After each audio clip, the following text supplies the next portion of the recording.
Simplified GS English के online paper में आप सभी का बहुत बहुत स्वागत है। आज हम बात करने जा रहे हैं माई मदर एट 66 जो पोएम है, उसमें हमने उसकी पोएम को तो पढ़ लिया था, लेकिन उसके जो कंटेंट में जो एक्सप्लेनेशन बनती हैं स्टेंजा में, वो हम पढ़ने जा रहे हैं। दोस्तों, आपको स्क्रीन पर दिख रहा होगा, यहाँ पर एक आपकी पोएम का नाम है माई मदर एट 66 और इसमें फ्रॉम ये जो ड्राइविंग फ्रॉम से लेकर के सी लुक्ड तक का जो स्टेंजा है उसकी हम एक्सप्लेनेशन करने जा रहे हैं। दोस्तों, एक्सप्लेनेशन जो होती है उसके 3 पार्ट होते हैं। एक तो पहला होता है आपका रेफरेंस,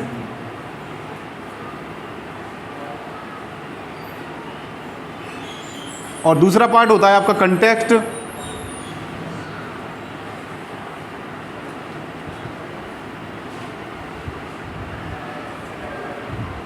और तीसरा पार्ट होता है आपका एक्सप्लेनेशन। ये आपके 3 जो है पॉइंट रहते हैं।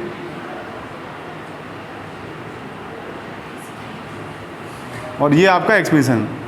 अभी टेक्निकल डिस्टर्बेंस की वजह से आपको थोड़ा हम हाईलाइट नहीं कर पा रहे हैं, लेकिन आप देख पा रहे हैं जहाँ पर हम हाईलाइट कर रहे हैं वहाँ आप समझ जाएंगे कि पहला आपका पार्ट होता है रेफरेंस, दूसरा पार्ट होता है आपका कंटेक्स्ट और तीसरा पार्ट होता है आपका एक्सप्लेनेशन। आप सभी समझ पा रहे होंगे इस बात को। तो आप इसमें ये समझ लेना है कि भाई पहले तो रेफरेंस क्या होता है, कंटेक्स्ट क्या होता है और एक्सप्लेनेशन क्या होती है। हम कैसे लिखते हैं ये आपको पता समझ में आ ही रहा होगा कि भाई सबसे पहले आपको एग्जाम में उस पोएम की 4 लाइनें या 6 लाइनें का एक स्टेंजा दिया जाएगा और उस स्टेंजा की मदद से आपको उसकी एक्सप्लेनेशन लिखनी है। अब उसके 3 पार्ट होते हैं, एक तो रेफरेंस, एक आपका कंटेक्स्ट और एक आपका एक्सप्लेनेशन। देखिए, आपको ये भी याद रखना है, हर पार्ट के नंबर होते हैं। 1.5 नंबर का आपका ये रेफरेंस आता है, 1.5 नंबर का आपका कंटेक्स्ट आता है और आपकी 3 नंबर की एक्सप्लेनेशन होती है। ऐसे 6 नंबर का क्वेश्चन रहता है आपका। तो ये बहुत इंपॉर्टेंट है, इसीलिए हमने सबसे पहले पोएम को लिया है और पोएम में भी आपकी 3-4 पोएम आपको पढ़ा भी दी हैं और उसकी एक्सप्लेनेशन भी आज हमने शुरू कर दी है। तो ये बहुत ही इंपॉर्टेंट है और इसका लिखने का आपको तरीका आना चाहिए। देखिए, जैसे सबसे पहले शब्द लिखा हुआ है रेफरेंस। अब रेफरेंस का मतलब क्या है?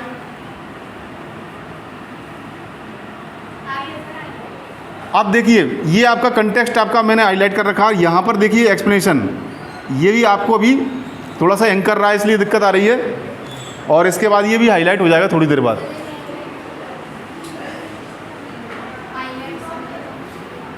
ठीक है। अब देखिए इसमें कि जो रेफरेंस होता है इसका मतलब ये होता है कि इसका हिंदी मीनिंग होता है संदर्भ। हिंदी मीनिंग क्या होता है? संदर्भ। और संदर्भ का मतलब होता है कि उसका हमको परिचय देना पड़ता है कि ये 4 लाइन तो कहीं से भी उठा के दे सकता है। वो शुरुआत की 4 लाइन दे सकता है, पीछे की 4 लाइन दे सकता है, बीच की 4 लाइन दे सकता है। तो हमको वो पहले संदर्भ बताना पड़ेगा कि ये आखिर किसके बारे में बात कर रहा है। ये जो 4 लाइनें आई हैं वो किसके बारे में बात हो रही है? तो 4 लाइनें आपको ये बता रही हैं कि ये इस पोएम से आई हैं, और ये भी बता रही हैं कि इस पोएम में जो है उसके राइटर कौन है या इसके पोएट कौन है। ये आपको लिखना जरूरी है। तो इसके लिखने का तरीका क्या होता है? सबसे पहले आप लिखेंगे रेफरेंस। तो रेफरेंस की स्पेलिंग REFERENC। ये ध्यान रखना है, स्पेलिंग मिस्टेक भी कर देते हैं कई बार विद्यार्थी, और स्पेलिंग मिस्टेक होने की वजह से क्या होता है कि नंबर भी कट जाते हैं, भले ही उन्होंने सही लिखा है। तो सबसे पहले रेफरेंस लिखेंगे। अब इसको कैसे लिखेंगे? आप बढ़िया देखो, जिस तरीके से यहाँ लिखा हुआ वैसे ही आप अगर एग्जाम में लिखेंगे तो अच्छे नंबर मिलते हैं। जैसे रेफरेंस लिखने के बाद थोड़ा सा एक लाइन छोड़ करके, ये आप देख पा रहे हो यहाँ से उसने लिखना शुरू किया है तो आपका रेफरेंस अलग ही दिख रहा है।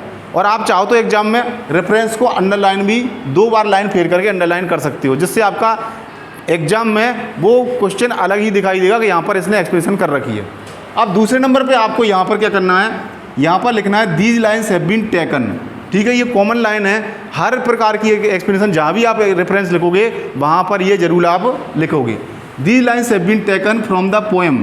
अब जहाँ से पोएम का नाम आएगा वहाँ ध्यान देना है, आप उसको इन्वर्टेड कॉमा के अंदर करेंगे। अब आप सोच रहे हो इन्वर्टेड कॉमा क्या होता है? देखिए, यहाँ पर ये 2 आपके ऊपर की तरफ निशान बन रहे हैं, इनको ही बोला जाता है इन्वर्टेड कॉमा। ये 2 तरह के होते हैं, double inverted comma, single inverted comma. आप चाहो तो सिंगल भी लगा सकते हो और आप चाहो तो डबल भी लगा सकते हो। अब इसमें आपके डबल लगा रखा है तो आप डबल ही लगा दें। ठीक है, ये आपने पोएम का नाम लिख दिया, माई मदर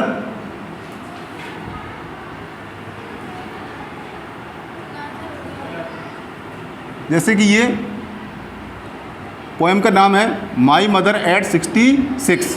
ठीक है, ये आपको ध्यान रखना है। हर पोएम की लाइनों को बार बार आप जब पोएम को पढ़ोगे तभी तो आपको याद होगा कि कौन सी पोएम आ गई। वहाँ आपको कैसे एग्जाम में पता चलेगा कि कौन सी पोएम आ गई?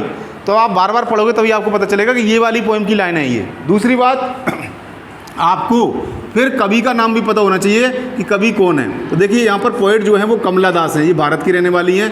नाम से भी आपको देख पा रहे हो, कमला, विमला, इस प्रकार का नाम कहाँ होता है? भारत में होता है। इसलिए उसने लिख रखा है फेमस इंडियन पोएट। क्या लिख रखा है? अगर आपको अमेरिका का राइटर याद है तो आप यहाँ लिख सकते हैं फेमस अमेरिकन पोएट। जैसे अपन ने उसके जॉन कीट्स की पोएम पढ़ी थी नहीं पढ़ी थी, तो वो कहाँ के हैं वो आपको याद होना चाहिए।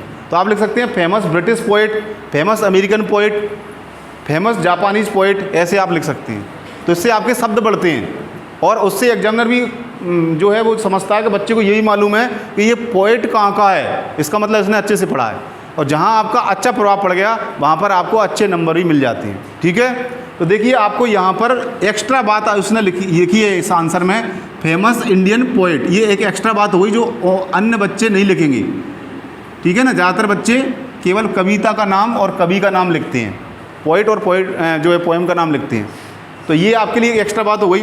इसके बाद देखिए कंटेक्स्ट क्या होता है। तो रेफरेंस आपकी समझ में आ गया होगा। रेफरेंस में आपको क्या करना है, उसका the lines have been taken from the poem, poem का नाम लिखना है इन्वर्टेड कोमा के अंदर। फिर कंपोज्ड बाय, देखो कंपोज का मतलब होता है जिसने लिखा है, रचित। हिंदी अर्थ क्या होगा उसका? रचित। किसकी रचना है ये?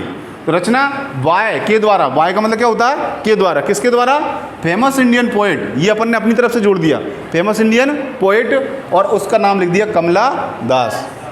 ठीक है, अब इसके बाद हमने लिखेंगे कंटेस्ट। क्या लिखेंगे? कंटेस्ट। अगर मान लीजिए, अब ये चीज़ आपको समझ में आ जानी चाहिए लिखना कि रेफरेंस अगर आपको लिखना है तो आप क्या नाम से किसी का भी रेफरेंस बना सकती हैं। जैसे आपके रोड साइड स्टैंड के यहाँ नाम लिख देंगे, रोड साइड स्टैंड, और यहाँ पर उस कवि का नाम यहाँ लिख सकते हैं कमला दास की जगह। अगर मान लीजिए आपकी एक और पोएम थी आपकी जो पढ़ाई थी आपको मैंने, ए थिंग ऑफ ब्यूटी, तो ये यहाँ पर लिख दोगे आप, ये इस पोएम के नाम ए थिंग ऑफ ब्यूटी, और यहाँ पर लिख दोगे कमला दास की जगह जॉन कीट्स। ऐसे आप रेफरेंस बना सकते हैं। ये एक लाइन थोड़ी सी ये लाइन रटनी है आपको। तो अभी मैं आपको होमवर्क भी दूंगा इसका कि आपको रेफरेंस, चारों पोएम के रेफरेंस लिखने हैं। ठीक है, अब ये जी काम है, बिल्कुल आना चाहिए सभी को।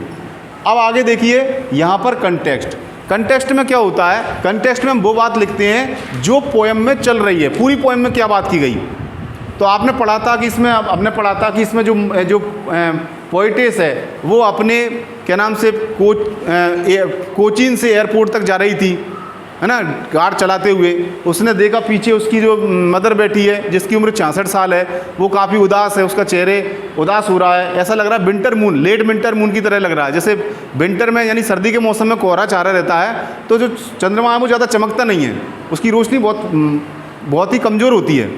तो ऐसे ही के नाम से जो उनका चेहरा था उसमें कोई चमक नहीं थी। उसमें ये भी लिख रहा था एसन लाइक फेस, राख में जैसे कोई चमक नहीं होती ऐसा उनका चेहरा हो रहा था। इसके अब उसने उसके साथ साथ यही बताई थी बात कि जब उसने जब कार की खिड़की के बाहर देखा तो उसने देखा कि वहाँ पर यंग ट्रीज, पौधे जो है वो स्प्रिंटिंग यानी तेज़ी से दौड़ के आ रहे हैं। Young children spilling out of their homes, वो अपने घरों से निकल के आ रहे हैं। तो ये एक खुशी का वातावरण था, तो उससे उसका मूड ठीक हुआ। तो यहाँ पर उसने दो चीज़ों को कंपेयर किया है कि एक तरफ तो बुढ़ापा है, ओल्ड एज है जो निराशा को बताता है, और एक आपके यंग यूथ अवस्था है, आपकी यूथ एज है जिसमें वो आपकी खुशी को प्रकट कर रहा है, एंथुसियाज्म को प्रकट कर रहा है। ये इस पोएम की मेन थीम है। तो कई बार क्वेश्चन ऐसे भी जाता है direct, right the theme of the poem my mother eight 66। My mother eight 66 poem की थीम लिखिए, तो उसमें यही बात बताई गई है मुख्य। ठीक है ना, तो अपन कंटेक्स्ट में मुख्य बात लिखेंगे कि उसमें क्या हो रहा था। तो उसमें लिख रहा है the poet is driving from her parents home to Cochin, यानी जो पोएट है वो क्या नाम से अपने घर से कोचीन एयरपोर्ट की तरफ जा रही है। एक लाइन तो ये है, इसमें यही बात चल रही थी ना, तो एक लाइन तो अपन ने ये लिख दी। अब इसमें क्या होता है, जब वो जा रही थी तो उसने क्या किया, she looks at her old mother, वो अपनी माँ की तरफ देखती है। Look at the board, board की तरफ देखो। लुक एट हर मदर, उसकी मदर की तरफ देखो। तो एट का मतलब होता है की तरफ। लुक एट डेट टेबल, उस टेबल की तरफ देखो। लुक एट डेट बुक, उस किताब की तरफ देखो। लुक एट डेट बॉय, उस लड़के की तरफ देखो। तो एट का मतलब क्या हुआ, एट का मतलब की तरफ। तो यहाँ पर she looks at her old mother, वो अपनी माँ की तरफ देखती है। सी फील्स पेंड, अब उसको जब वो देखती है, फील का वो मतलब होता है महसूस करना, फील का मतलब क्या होता है, सी फील्स पेंड, उसको बड़ा दुख होता है। पेंड का मतलब होता है, पेन का मतलब वैसे होता है कष्ट, पेन हो रहा है मेरे सिर में पेन हो रहा है, कई बार लोग कहते हैं, तो पेन का मतलब दुखी होना या कष्ट होना, तो उसको दुख होता है। थिंकिंग अबाउट, सोचते हुए, हर मदर्स अप्रोचिंग डेथ, कि उसकी मदर की डेथ पास में आती जा रही है। अप्रोच का मतलब पहुंच जाना, पास में जाना, तो उसकी मदर किसके पास में जा रही है, मृत्यु की ओर पास में जा रही है, या मृत्यु उसके पास में आ रही है, बात बराबर है, ठीक है ना। अब इसके बाद लास्ट पार्ट होता है आपका एक्सप्लेनेशन। एक्सप्लेनेशन में हम क्या करते हैं कि देखिए रेफरेंस कॉमन चीज़ है, कंटेक्स्ट भी कॉमन चीज़ है, लेकिन एक्सप्लेनेशन में हम केवल वही बात लिखेंगे जो उन 4 लाइनों में आई है, इधर उधर की बात नहीं करेंगे, उन 4 लाइनों में क्या हो रहा है। तो आपको वो पेपर में एग्जाम में जो कुछ दे रखी होती हैं 4 लाइनें, आपको अगर याद भी नहीं है तो आप उनकी मदद से लिख सकते हो। और मैंने तो ये भी देखा है कई बार विद्यार्थी कुछ नहीं आता तो उन 4 लाइनों को लिखे आते हैं और एग्जामिनर को कुछ आधा पर्दा नंबर देना ही पड़ता है। तो ये आपके लिए एक फ़ायदे की बात है कि आपको अगर एक्सप्लेनेशन ना भी आ रही हो तो उन 4 लाइनों को ही उतारे आना, तो कम से कम नहीं तो कुछ नंबर तो आपको मिल ही जाएंगे। रेफरेंस याद कर लो, कंटेक्स्ट एक पोएम का एक याद कर लो, और एक्सप्लेनेशन आपकी संबंधित आप लिखने का प्रयास करना, उस लाइनों में से फिर भी नहीं आता है तो वो 4 लाइनें आप उतार भी दोगे तो भी आपको कुछ ना कुछ नंबर मिल ही जाएंगे। समझ गए ये बात? इसलिए मैंने सबसे पहले ये पोएम पढ़ाना स्टार्ट किया है, क्योंकि ये 6 नंबर का मामला है। कितने नंबर का मामला है? अब देखिए, in the lines the poet says, in the lines का मतलब इन लाइनों में, द पोइट सेज यानी कवि कहता है that she is driving from her parents home, कि वो अपनी घर, माँ बाप जो पेरेंट्स से नहीं, माता पिता के घर से होम टू कोचीन एयरपोर्ट, वो कहाँ जा रही है? कोचीन एयरपोर्ट के लिए, क्योंकि ये पोइटिस है, ध्यान रखना। कमला दास पुरुष नहीं है, महिला है, भले इसने पोइट लिख रखा है। To catch a flight, flight का मतलब हवाई जहाज को पकड़ने के लिए, जैसे अपन बस स्टैंड पर किस लिए जाते हैं? टू कैच ए बस, और रेलवे स्टेशन पर किस लिए जाते हैं? To catch a train. इसी तरह से टू कैच ए फ्लाइट, ठीक है। Her old mother is sitting beside her, उसकी जो बूढ़ी माँ है वो उसके बगल में बैठी हुई है। बिसाइड का मतलब होता है बगल में, बिसाइड का मतलब क्या होता है? बगल में। जैसे शासन इज सिटिंग बिसाइड अरविंद, तो किसी के बगल में होने के लिए बिसाइड बोलते हैं। क्या बोलते हैं? बिसाइड। जैसे your class is beside 10th class, आपकी क्लास 10th क्लास के बगल में है, ठीक है ना। तो बगल में बैठने के लिए या बगल में होने के लिए बिसाइड शब्द का इस्तेमाल होता है। ये रहा बिसाइड शब्द। अब इसमें थोड़ा सा हाईलाइट करने में आज कुछ प्रॉब्लम हो रही है, ये कर देते हैं, है ना, बिसाइड अब होने लगा। तो बिसाइड का मतलब होता है बगल में होना। अब देखिए, शी इज़ वेरी ओल्ड, वो कैसी है? बहुत ही बूढ़ी है। शी इज डॉजिंग, देखो डॉज का मतलब होता है ऊँघना, डॉज का मतलब क्या होता है? ऊँघ जाना। अब बैठे हैं ऊँघ, अब तो बूढ़े व्यक्ति हैं तो वैसे ऊँघ जाते हैं बेचारे, उनमें कोई एनर्जी नहीं होती है। ओपन माउथेड, ओपन का मतलब खुला, ओपन का मतलब क्या हुआ? खुला, और माउथेड का मतलब मुंह खुला हुआ है ऐसे करके, और बिल्कुल कोई जान नहीं है ना, ऐसा उनका गेस्चर है। हर फेस इज वेरी पेल, पेल का मतलब होता है पीला, मुरझाया हुआ, पीला, है ना, पीली पत्ती की तरह। और लाइफलेस, लाइफलेस का मतलब जैसे कोई उसमें लाइफ ही नहीं है ना। लाइक ए कॉर्प्स, कॉर्प्स का मतलब होता है डेड बॉडी, लाश, है ना। जैसे जो डेड बॉडी होती है, लाश होती है, वो क्या नाम से, उसमें कोई जीवन नहीं होता, कोई हलचल नहीं होती, ऐसे वो क्या नाम से बैठी हुई है उसकी मदर, ठीक है। सी फील्स पेंड, अब इस बात से वो दुखी होती है। ये लाइन वही की हुई आ गई, देखो, she feels pained thinking about her mother approaching death, ये उसने उसी को इस्तेमाल किया है। तो ये भी आप तरीका सीखो कि कम से कम मटेरियल से ज़्यादा से ज़्यादा लिखना आ जाए। अब ये लाइन बिल्कुल पक्की अच्छी लाइन है, ये लाइन जो है वो आप हर पोएम मतलब क्वेश्चन के आंसर में लिख सकते हैं। इसकी मेन थीम यही है। अगर आपसे ज़्यादा कुछ नहीं आ रहा तो थीम में के रूप में ये भी लिख सकते हैं, ये feels pained thinking about her mother's approaching death, उसकी मृत्यु, जो मदर की मृत्यु उसके पास पहुंच रही है, उससे वो दुख देख करके दुखी होती है। समझ गए? ये उसने वही कि वही आपको सेम का सेम लिख दिया। तो ये लाइन रट लीजिए आप, इम्पोर्टेंट है ये।